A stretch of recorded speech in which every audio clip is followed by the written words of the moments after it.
모든 상황들 앞에서도 하나님이 나의 아버지시기 때문에 나에게 모든 것이 유익합니다. 다 함께 사도신경으로 우리의 신앙을 고백하겠습니다.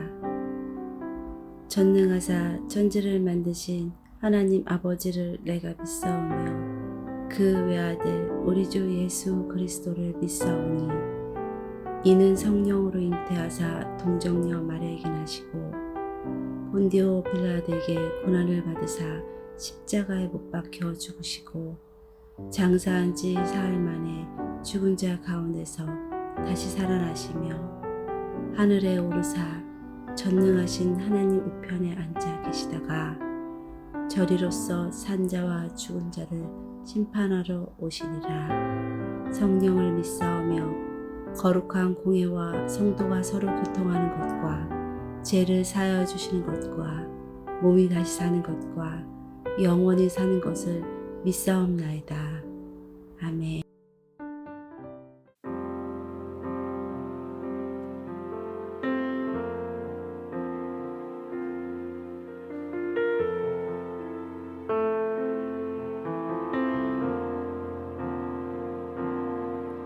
수많은 무리들 줄지어 그분을 보기 위해 따르네.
오늘 우리가 함께 나눌 말씀은 예레미야 22장 10절부터 19절입니다.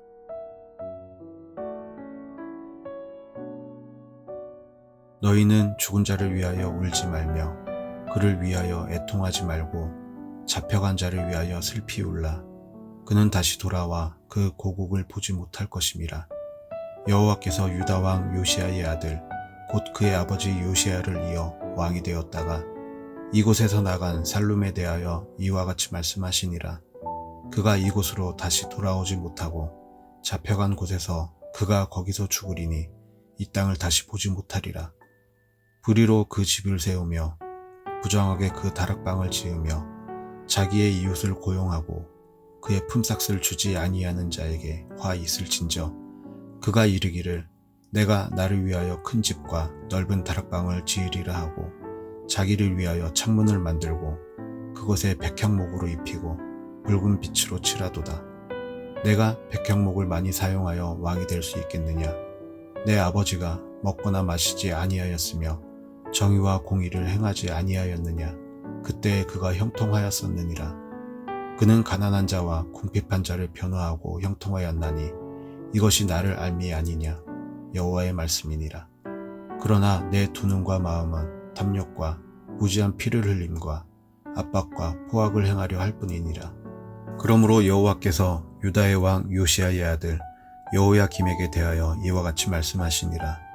우리가 그를 위하여 슬프다 내 형제여 슬프다 내 자매여 하며 통곡하지 아니할 것이며 그를 위하여 슬프다 주여 슬프다 그 영광이여 하며 통곡하지도 아니할 것이라. 그가 끌려 예루살렘 문 밖에 던져지고 나귀같이 매장함을 당하리라. 아멘. 반갑습니다. 오늘 예레미야 22장 10절부터 19절을 중심으로 기준이라는 주제의 말씀을 함께 나누겠습니다. 오늘 본문에서 하나님께서는 예레미야를 통해서 여호아하스에 대한 이야기를 말씀하십니다. 여호아하스는 요시야의 넷째 아들로서 요시야가 죽은 후에 요시야를 이어서 왕이 된 사람입니다. 근데 3달 만에 애굽에 의해 폐위가 되고 여호야김으로 이제 왕이 바뀌죠. 그렇게 보면 여호아하스는 참 불행하고 어떻게 보면 좀 무능하고 불쌍한 사람 정도로 이해될 수 있는데 오늘 본문에서는 여호아하스에 대한 하나님의 평가가 무섭습니다. 그는 악한 사람이고 하나님의 정의와는 완전히 다르게 행한 사람이다. 이렇게 말씀을 하시는 거죠. 성경에는 여호아하스의 행위에 대한 기록은 없는데 오늘 본문의 예레미야의 말을 통해서 여호아하스가 요시야의 길과는 완전히 다른 길을 갔다는 것을 충분히 짐작할 수 있습니다. 11절인데요. 여호와께서 유다 왕 요시야의 아들 곧 그의 아버지 요시야를 이어 왕이 되었다가 이곳에서 나간 살룸에 대하여 이 살룸이 여호아하스입니다. 이와 같이 말씀하시니라. 그가 이곳으로 다시 돌아오지 못하고 잡혀간 곳에서 그가 거기서 죽으리니 이 땅을 다시 보지 못하리라. 최소한 그에게는 하나님의 은혜는 없죠. 그는 애굽으로 잡혀갔는데 애굽에서 이제 돌아오지 못하고 죽게 되는 겁니다. 우리는 충분히 짐작할 수 있는데 그는 요시야의 길과는 다른 길을 갔구나 확인할 수 있는 거죠. 뿐만 아니라 그 이후에는 그 다음 왕인 여호야김에 대한 설명도 말씀을 하십니다. 여호야김, 엘리야김이라고도 말하는 여호야김은 요시야의 둘째 아들입니다. 동생이었던 여호아하스가 애굽에 의해서 폐위되고 그 이후에 왕이 된 사람이 여호야김입니다. 근데 여호야김에 대한 평가를 하나님께서 이렇게 말씀하십니다. 13절입니다. 불의로 그 집을 세우며 부정하게 그 다락방을 지으며 자기의 이웃을 고용하고 그의 품삯을 주지 아니하는 자에게 화 있을진저. 이거는 여호야김 이렇게 이제 부르면서 하시는 말씀인 겁니다. 그가 이르기를 내가 나를 위하여 큰 집과 넓은 다락방을 지으리라 하고 자기를 위하여 창문을 만들고 그것에 백향목으로 입히고 붉은색으로 칠하도다. 하나님께서 여호야김이 11년을 통치하는 동안에 오로지 자기 자신을 돌보는 일에만 완전히 집중했다. 이렇게 말씀을 하시는 겁니다. 여러분 예전에 솔로몬에 대해서 말씀을 드릴 때 그가 7년 동안 성전을 지었고 그 이후에 13년 동안 자기 왕궁을 지었다. 말씀을 드렸는데요. 너무 똑같은 거죠. 여호야김도 자기 자신을 위해서 큰 집과 넓은 다락방을 짓고 창문을 만들고 백향목으로 입히고 붉은색으로 칠했다. 너무나 구체적으로 말씀을 하시죠. 하나님께서 그의 행위 하나하나를 다 기억하시는 것 같은 느낌입니다. 특별히 백향목을 많이 썼다고 해서 왕이 되는 건 아니다 라고 말씀을 하시죠. 그러면서 요시야와 이제 비교를 하시는데 15절입니다. 너가 백향목을 많이 사용하여 왕이 될 수 있겠느냐? 네 아버지가 먹거나 마시지 아니하였으며 정의와 공의를 행하지 아니하였느냐? 그때 그가 형통하였었느니라. 그는 가난한 자와 궁핍한 자를 변호하고 형통하였나니 이것이 나를 알미 아니냐? 여호와의 말씀이니라. 이거죠. 요시야는 좋은 왕이었습니다. 그는 백향목을 가지고 자기를 높이는 일을 하지 않았음에도 불구하고 좋은 왕이 됐습니다. 오히려 가난한 자, 궁핍한 자를 변호했다 이렇게 말씀을 하시죠. 근데 여호야김은 오히려 반대입니다. 자기 자신을 위해서 일했고 그렇게 살았다는 거죠. 17절입니다. 그러나 내 두 눈과 마음은 탐욕과 무죄한 피를 흘림과 압박과 포악을 행하려 할 뿐이니라. 우리가 여기서 잘 보아야 되는 게 하나 있는데 단지 어떤 일을 했는가가 아니고 그 속에 있는 정신을 말한다는 겁니다. 자, 이번 주에 계속해서 말씀을 드리고 있는데 기독교 신앙은 뭡니까? 내가 열심히 해서 하나님을 감동시키고 그래서 내가 이 땅에서 더 복받고 문제 해결받는 그런 종류의 것이 아니다 말씀을 드렸죠. 이런 거는 미신 앞에서 무당 앞에서 하는 일들입니다. 하나님 앞에서는 그렇게 하는 게 아닙니다. 기독교 신앙은 뭐죠? 하나님이 누구신가에 관한 겁니다. 하나님이 누구신지 알고 하나님을 믿는 믿음으로 우리에게 주어진 현실, 오늘의 현실을 살아가는 문제입니다. 그게 기독교 신앙입니다. 그래서 아까 16절을 보시면 마지막 부분에 뭐라고 돼 있죠? 이것이 나를 알미 아니냐 이렇게 돼 있어요. 나를 알미 아니냐. 이게 나를 아는 자의 마땅한 태도가 아니냐? 요시야는 나에 대해서 이렇게 제대로 알고 있는 거 아니냐? 기독교 신앙이 하나님이 누구신가에 관한 문제라면 하나님께서 요시야를 그 부분을 가지고 칭찬하시는 겁니다. 그러니까 하나님께서 지금 살룸, 여호아스가 이렇게 했으니까 잘못한 거고 여호야김은 이런 행동이 틀렸고 이런 말씀이 아닙니다. 그들은 하나님이 누구신지 모르는 사람들처럼 살았다는 거죠. 여러분, 필요한 집을 당연히 지을 수 있죠. 좋은 거 먹을 수 있습니다. 그게 뭐가 그렇게 문제겠습니까? 하나님이 주신 거 가지고 자기가 행복하게 살겠다는데요. 여러분, 그건 절대로 비난받을 일도 아니고 문제되지도 않습니다. 늘 말씀을 드리지만 금욕주의는 절대로 기독교 신앙이 아닙니다. 그거는 하나님이 우리에게 말씀하시고 명령하신 것도 절대로 아닙니다. 다만 그들 여호아하스와 여호야김은 어떤 행동이 틀렸고 또 그게 문제가 되고 이게 아니고 그들 마음속에 하나님을 모르는 사람처럼 살았다는 게 문제입니다. 하나님을 모르는 자로 살았다는 거죠. 나 하나님을 아는데요. 그 문제가 아니에요. 하나님을 알면 하나님을 아는 자로서 살아야 되는데 하나님을 믿는 자로 결정해야 되는데 그게 아니었다는 거죠. 모든 삶의 행동과 모든 삶의 결정이 하나님 모르는 사람들과 똑같았다는 거예요. 그리고 그러므로 그들의 끝은 당연히 하나님을 모르는 사람의 끝과 같을 거라는 거죠. 그래서 그들을 위해 슬퍼할 필요도 없다 이렇게 말씀을 하시는 겁니다. 하나님 없는 사람들이, 하나님을 모르는 사람들이 하나님 없는 끝으로 가는 건 너무나 당연한 일 아니냐 이렇게 말씀을 하시는 겁니다. 자, 오늘 우리가 다시 한번 깊이 묵상하려고 하는 건 이겁니다. 기독교 신앙이 무엇인가에 관한 문제죠. 다시 한번 말씀을 드리지만 기독교 신앙은 하나님이 누구신가에 관한 겁니다. 하나님이 누구십니까? 하나님은 자격 없고 연약하고 부족하고 심지어 하나님과 원수였던 우리를 사랑하셨습니다. 우리를 위해서 아들 예수님을 십자가에 내어주셨죠. 그렇게 우리에게 대한 하나님의 사랑을 확증하셨습니다. 우리가 그렇게 하나님께 놀라운 구원을 얻었습니다. 그분이 하나님이시다라고 성경은 우리에게 강력하게 말합니다. 자, 근데 오늘 본문은 단지 그 지식에 머물지 않고 지식에 멈추지 않고 우리에게 그러므로 너희여 그것을 아는 자의 삶이 있으니 너희는 마땅히 그것을 아는 자로서 살아야 된다 라고 말씀을 하시는 겁니다. 그래서 자주 말씀을 드리지만 율법은 어떤 행위의 문제가 아니고 뭐죠? 믿음에 관한 문제입니다. 하나님이 누구신가를 우리에게 보여주는 아주 구체적인 모형이 율법입니다. 안식일 말씀드렸죠. 안식일에는 하나님이 나를 먹이고 입히고 살리는 분인 것을 알고 믿는 믿음으로만 할 수 있는 일이 있다. 그게 멈춤이다. 그걸 요구하시는 거죠. 그래서 안식일 계명을 통해서는 뭘 해야 돼? 뭐 하지 말아야 돼. 그게 아니고 뭡니까? 내가 너를 먹이고 입히고 살린다고 하는 하나님을 그 계명을 통해 확인하는 거고, 십계명을 통해서는 그게 너희를 자유하게 하는 삶이다. 십계명의 핵심은 자유거든요.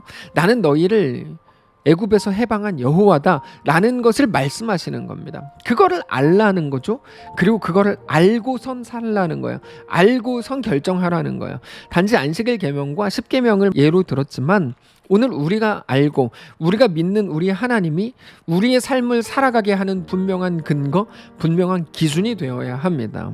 하나님 없는 사람으로 마치 이 세상에서 말하는 게 전부인 것으로 살았던 삶을 살면 안 된다는 거죠. 오직 하나님이 우리를 사랑하시고 우리를 붙드시는 분인 것을 알고 믿고 그렇게 살고 그렇게 결정하며 그 길을 걷게 되시기를 바랍니다. 그래서 그 하나님이 우리 삶의 기준이 되고 우리의 결정에 분명한 이유가 돼야 된다고 성경은 말하는 겁니다. 너 왜 그렇게 결정한 거야? 라고 묻는 모든 사람들의 질문에 대해서 나는 하나님을 믿기 때문이다. 그래서 나는 이런 결정을 했다 라고 대답할 수 있는 그 결정이 오늘 우리 속에 있어야 된다고요. 행위에 대한 문제라기보다 우리 속에 있는 믿음에 대한 문제입니다. 아주 중요한 거죠. 너 왜 그렇게 결정했는가? 라고 묻는 그 사람에 대해서 뭐라고 대답해야 된다고요? 나는 하나님을 믿기 때문이다 라고 대답할 수 있는 그 결정이 우리의 결정이어야 한다고요. 그게 오늘 말씀인 겁니다. 사랑하는 성도 여러분, 오늘 우리에게 허락된 그 길을 걷게 되실 텐데 하나님을 사랑하는 자로, 하나님을 바라보는 자로, 하나님을 믿는 자로 그렇게 살게 되시기를 바랍니다. 내가 옛날에 이렇게 해봤는데 뭐 힘들었잖아. 그때 무슨 일 당했잖아. 내가 한 번 뒤통수 맞았잖아. 그래서 나는 이제 뭐 하나님 뭐 아니고 교회 뭐 아니고, 여러분 그거는 정말 최악입니다. 그렇게 하시면 안 됩니다. 오늘 모든 대답을 준비하셔야 됩니다. 내가 하나님 믿기 때문입니다 라고 하는 대답이 나올 수 있는 결정이 오늘 우리의 결정이어야 한다는 거죠. 분명한 대답을 가지고 오늘 우리의 삶을 거룩하게 살아내는 주의 백성들 되시기를 축복합니다. 한번 기도하겠습니다. 살아계신 하나님, 오늘 우리 앞에 여러 가지 결정들, 여러 가지 길이 있을 텐데 우리에게 허락된 오늘의 삶을 살아가는 동안에 내가 하나님을 믿기 때문입니다. 그래서 나는 오늘 이 결정을 했습니다 라고 대답할 수 있는 그 대답을 준비하게 하시고 그 결정을 우리가 가지게 하옵소서. 그렇게 존귀하고 영광스럽고 거룩한 성도들로 세워지게 하옵소서. 예수님의 이름으로 기도합니다. 아멘. 사랑하는 성도 여러분, 하나님께서 오늘 하루를 우리에게 허락하셨습니다. 믿음을 가지고 승리하시기를 바라고, 특별히 내일 맥추감사 주일입니다.